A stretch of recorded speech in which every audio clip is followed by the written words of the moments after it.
Welcome back to the show. It's Sports Tonight on Channels Television. We're talking about the 21st edition of the FIFA World Cup. It will take place in Russia and will kick off on June the 14th. Yes, put that down. Vital information. June the 14th. Just stay. If you're not at the stadium in Russia, just be in front of your TV screen. The biggest. It should be the best reality show in the world, the World Cup. Biggest carnival outside the Olympics. So much calls for Obafemi Martins. Yeah. Joseph, what's the update on that? You know, he's injured. Injured? Yeah. For how long? Torn his hamstring. He's out for between 6 to 7 months. Goodbye. So the World Cup is effectively over for him. Goodbye. So sad, and coming at a time where we are beginning to look at various options, you know, for a striking position. These has totally, you know, put an end to any faint hope he had of making it to the World Cup.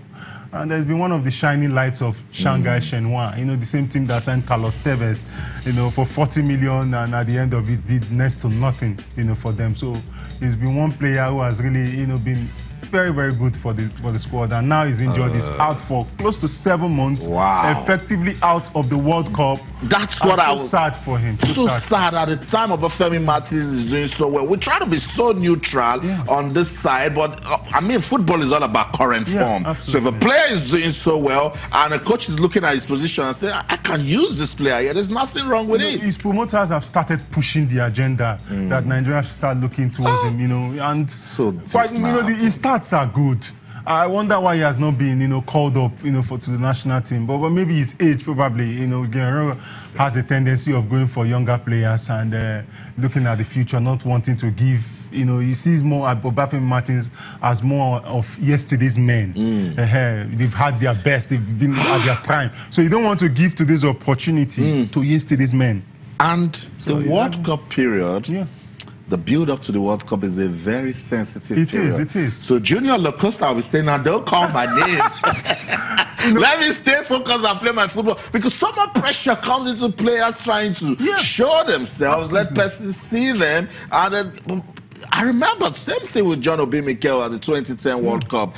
So much expectations on him, we were looking forward to having, and then he was injured and couldn't take part in it. Now, Obafemi Martins, Wilfred Ndidi, Leon Balogun, William Troost-Ekong, be careful. Very need to play careful football, but we need to talk about it. But these guys still try to stay as professional as they can, and they owe some allegiance to their club, but they have to be careful. You know, in the coming days, Austin, unfortunately, we are going to be hearing news of players getting injured and being knocked out of the World Cup. It's an inevitable thing. It happens every World Cup.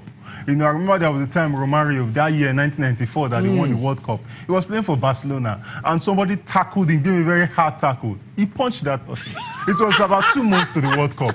He knew he punched that person because he knew the guy was effectively trying to end his World Cup dream. So as time goes on, players will be even as they are now. Ronaldo attended one World Cup. I'm sure Ronaldo is taking a lot of precaution. Yesterday, I was watching him. He was running away from major challenges. Every day, your national team coach is calling you. How's your ankle, your knee? Those are the things. You know, we saw the way Beckham was injured in AC Milan, how they did everything possible to get him to the World Cup.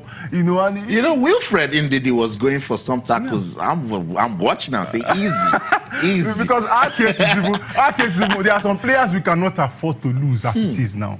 Balogun must not get injured. Mikel must not get injured. We don't have their replacement yet. Moses must not get injured. These are players that form the core of our team. You know, they get other players playing.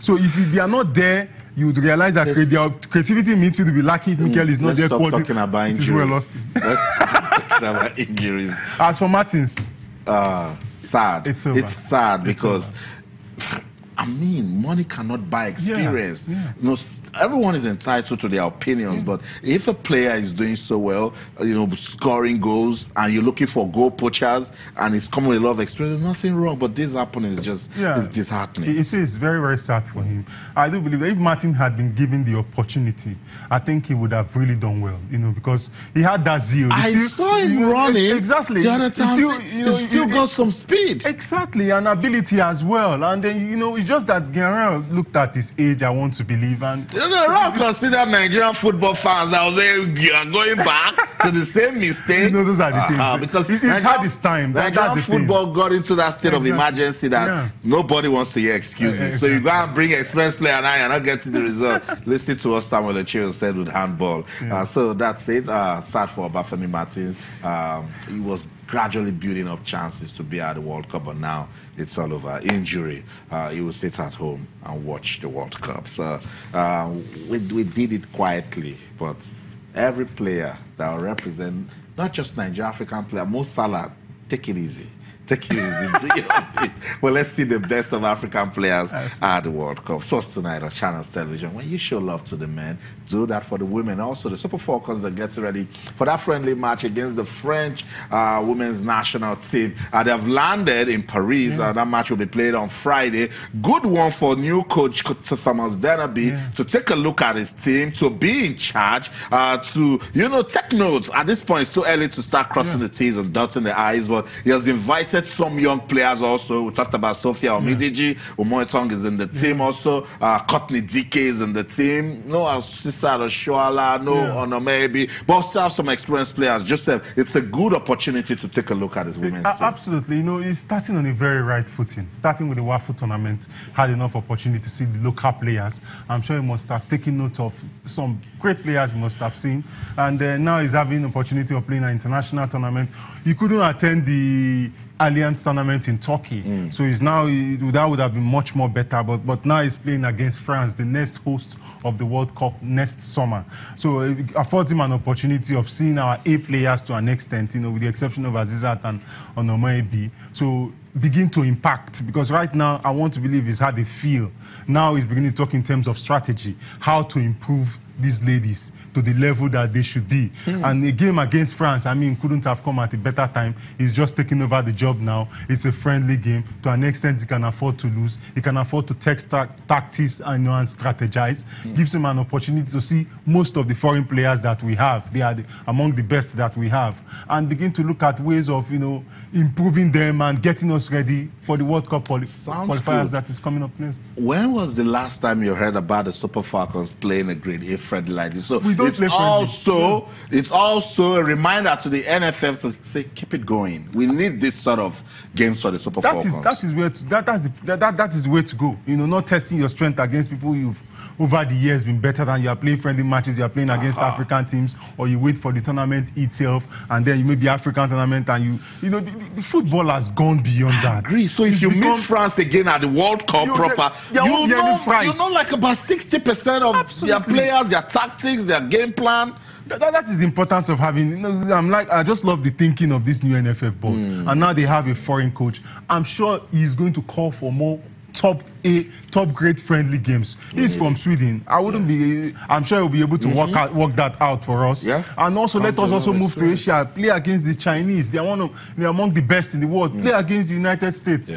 These are top teams. So that fright will be taken off. It gives you an opportunity of having a feel of them before the tournament itself. So that when you meet them, you will not see anything esoteric about them. You just see them as very. You just come and play football. Play football and test your strength. So all the best to Thomas Dennerby and his quest to build a good team with the Super Falcons. Well done also to the Nigeria Football Federation, but not a one-off. It shouldn't be a one-off. Let's do more for women's football development in Nigeria. That match will be played on Friday, so we'll bring you more updates tomorrow. We're trying to get some players of the Super Falcons to speak to us by tomorrow. We should get them, and already they are for that one.